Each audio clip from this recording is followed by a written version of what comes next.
Somewhere beneath the permafrost of a remote Arctic island, encased in frozen ground that has never fully thawed since it formed, lies the skeleton of an animal that has no business feeling recent.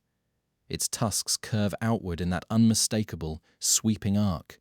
Its bones are heavy, built for a body that once weighed several tons. And yet radiocarbon dating places its death at roughly 4,500 years ago, a period when, on the other side of the planet, Egyptian laborers were hauling limestone blocks up ramps to complete the pyramids at Giza. Somewhere on Earth, while one civilization was inventing monumental architecture, a woolly mammoth was still alive, grazing on Arctic vegetation, utterly unaware that its kind was supposed to have vanished millennia earlier. That single overlap collapses the distance we imagine between the deep past and our own era.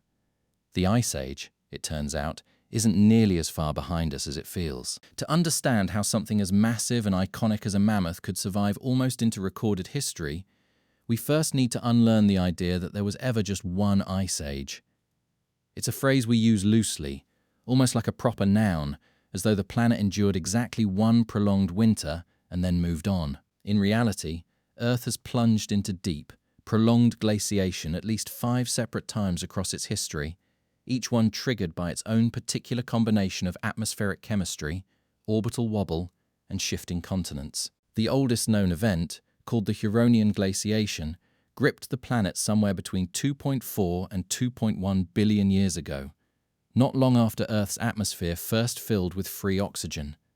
A coincidence that isn't actually a coincidence at all, since that oxygen surge likely stripped away a methane-based greenhouse blanket and sent temperatures plummeting. Thick spans of geological time later came the Cryogenian period, roughly 720 to 630 million years ago, an era so extreme that some researchers refer to it as snowball Earth, when ice may have reached from pole to pole with almost no open ocean left uncovered. After that came the Andean-Saharan glaciation, from about 460 to 420 million years ago, followed by the late Paleozoic Ice Age, spanning roughly 360 to 260 million years ago. And finally, the one etched into our collective imagination whenever we picture mammoths, glaciers, and frozen tundra. The Quaternary Ice Age, which began about 2.58 million years ago and only loosened its hold on the world some 11,700 years ago. Set against the 4.5 billion year story of this planet, that's an almost embarrassingly small sliver of time, recent enough that its fingerprints are still visible in the landscape around us today. It's worth clearing up one more persistent point of confusion before going further. Dinosaurs and the Ice Age never crossed paths. Dinosaurs ruled the planet from roughly 245 million years ago until their sudden extinction 66 million years ago, and more than 60 million years passed between that extinction and the beginning of the Quaternary glaciation. Whatever walked across the frozen plains of the Ice Age, it was not a Tyrannosaurus or a Triceratops.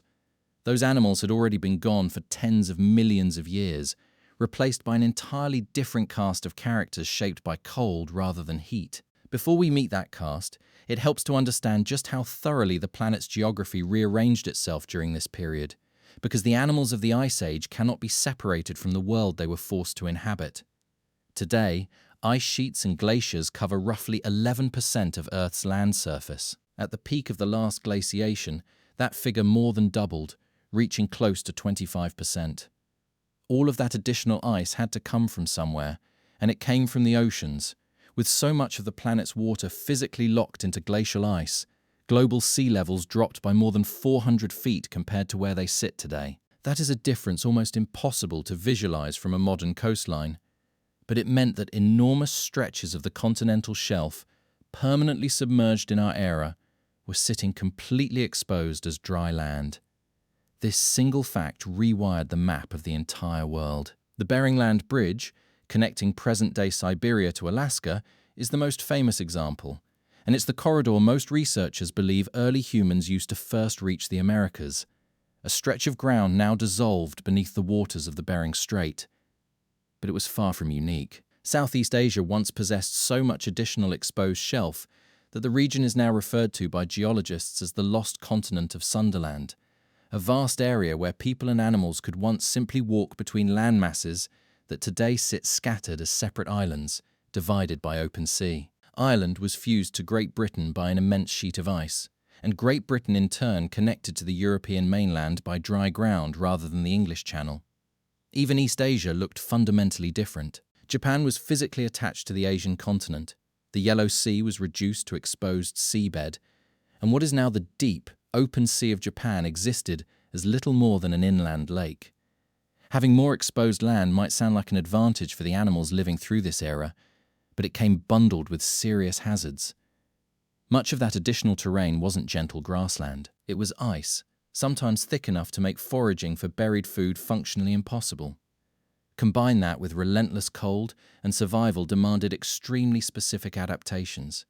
Species that couldn't meet those demands didn't get a second chance. Now, finally, to the animals themselves. And the geography of the Ice Age turns out to be the perfect lens for understanding who thrived where and why. In the frozen grasslands stretching across much of Eurasia and North America, cold-tolerant giants came to dominate. Cave bears, weighing anywhere from 800 to 2,000 pounds, with the largest individuals rivaling a modern polar bear in sheer mass, denned in the very caves that would later preserve their bones for tens of thousands of years. Dire wolves hunted these open plains in coordinated packs, and despite their popular reputation as oversized cousins of the grey wolf, genetic analysis has revealed they were actually more closely related to African jackals, a startling reminder of how deceptive appearances can be across deep evolutionary time. Herds of deer and tapir grazed across the tundra steppe, forever alert for the era's most feared ambush predator, the saber-toothed cat, whose enormous, blade-like canine teeth remain one of the most recognizable weapons in the entire fossil record, evolved specifically to deliver a single devastating bite to the throat or belly of large prey. Giant beavers gnawed through vegetation and wood with incisors the size of hot dogs,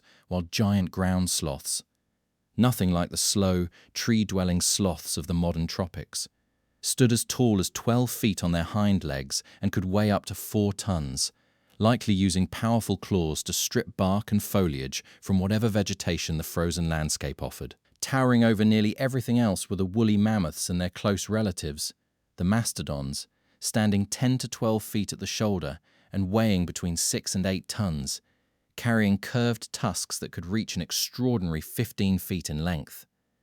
Those tusks weren't purely ornamental weapons. Mammoths regularly used them as tools, sweeping aside snow and frozen ground to reach the roots and shrubs buried underneath. A foraging strategy essential to surviving winters where surface vegetation was scarce or entirely buried. In the frozen north, other cold specialists rounded out the ecosystem. Woolly rhinoceroses with their own thick coats and forward-curving horns, and Irish elk carrying antlers that could span an astonishing 12 feet from tip to tip, among the largest antlers any deer species has ever produced.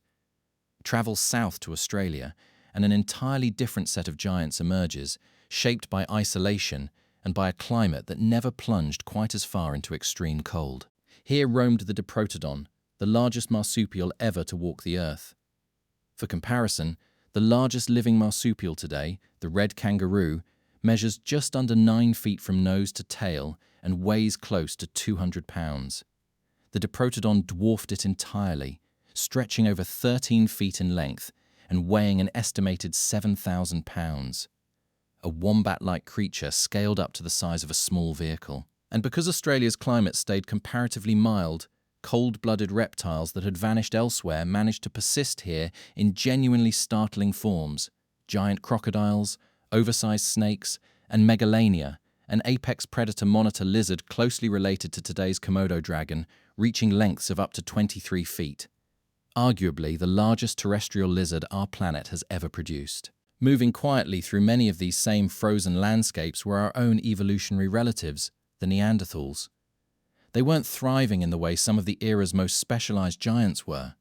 Life for them remained a constant, grinding negotiation with cold, scarce resources and unpredictable seasons. But they endured, adapting clothing, shelter, and hunting strategy to a world that offered no margin for carelessness. Every one of these animals, in its own way, illustrates the same underlying survival principle biologists now recognize across the Ice Age as a whole. In cold environments, larger bodies retain heat far more efficiently than smaller ones because volume increases faster than surface area as size grows. That single piece of physics helps explain why so many Ice Age mammals ballooned to such extraordinary proportions compared to their modern descendants. An evolutionary phenomenon researchers sometimes call island gigantism when it happens in isolated populations, though on this scale it played out across entire continents. Thick fur, dense fat layers, and sheer bulk weren't cosmetic features. They were the difference between surviving a winter and not.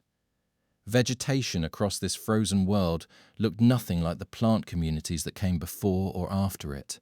Much of Eurasia and North America was blanketed by what paleoecologists call mammoth steppe, a cold, dry grassland ecosystem entirely unlike modern Arctic tundra, dominated by hardy grasses and low shrubs capable of surviving brutally short growing seasons. The animals that thrived during the Ice Age were, almost without exception, species whose diets and metabolisms were precisely tuned to that specific vegetation, and this precise dependency would later become their undoing. As the Quaternary Ice Age finally began loosening its grip roughly 11,700 years ago, and the planet swung into the warmer period we now call the Holocene, a reasonable assumption might be that animals tough enough to survive extreme cold could handle anything the future threw at them. Instead, the opposite happened. Extinction accelerated. The warming climate triggered a dramatic shift in vegetation, as the open mammoth steppe fragmented and gave way to forests and shrubland unsuited to the grazing habits of these giant herbivores. Animals that had spent tens of thousands of years perfectly adapted to one very specific landscape suddenly found that landscape disappearing beneath them. Compounding this ecological upheaval was a second pressure: increasingly organized and effective human hunting, spreading across nearly every continent these animals inhabited. Between vanishing habitat and rising predation, populations of giant herbivores collapsed, and the great carnivores that depended on them, the saber-toothed cats, the dire wolves, inevitably followed them into extinction as their prey disappeared. Not every population vanished at the same pace, however, and mammoths offer the clearest illustration of just how gradual and uneven this ending really was. At their peak, mammoths ranged across a staggering portion of the globe, from territory that is now Canada all the way south to present-day Honduras. The overwhelming majority died out more than 10,000 years ago as the last ice retreated. But isolated, dwindling populations persisted far longer than that broad pattern suggests. On remote Arctic islands, cut off from mainland pressures and offering a colder, more familiar refuge, small mammoth populations survived in relative isolation for thousands of additional years. Which brings us directly back to that frozen skeleton we began with, dated to roughly 4,500 years ago, alive and grazing while human civilization was already busy raising monuments meant to outlast the ages. Seen from this angle, the Ice Age stops feeling like some distant, alien chapter safely sealed away in the deep past. It becomes something closer to a near miss with the present. A version of Earth radically different from our own, populated by giants shaped by cold and isolation, that only fully released its grip on the planet within a window of time that modern civilization's own written history very nearly touches. The mammoths that once thundered across a frozen, unrecognizable version of our world were still breathing, somewhere in the Arctic, as the first pyramids rose from the desert sand. Measured against the true scale of Earth's history, that isn't ancient history at all. It's barely yesterday.